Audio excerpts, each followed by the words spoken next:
Hello everyone! Today's lesson is about how to prepare oneself for an oral object or document presentation. The first thing you do is to take notes and organize them. They have to be synchronized, which means that you have to create a presentation plan. For example, an introduction to the subject, and then you develop it through analysis until you arrive to the conclusion if there is any.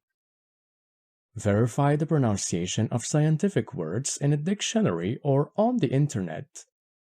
Make sure to show the structure of the presentation by using linking words.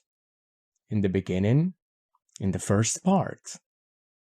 Interact with your colleagues and students.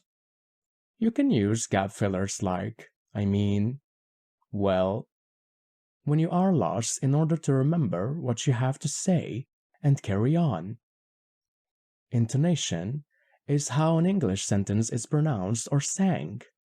It goes down when the sentences are affirmative, also at the imperative and in open questions. Frank lives with his parents. Go away, I'm busy. When did she come here? It goes up at the end of yes and no questions, and it gives a surprise nuance to exclamative sentences. Did you stay here all the time? What a beautiful car!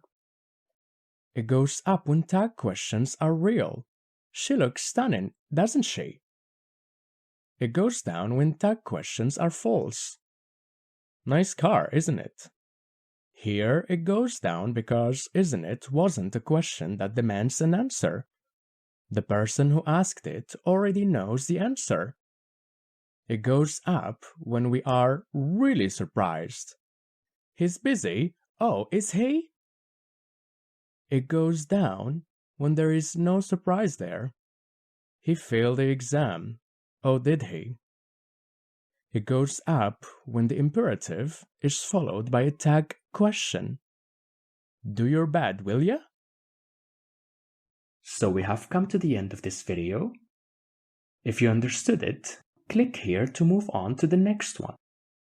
If you didn't understand anything, restart the video again. See you guys next!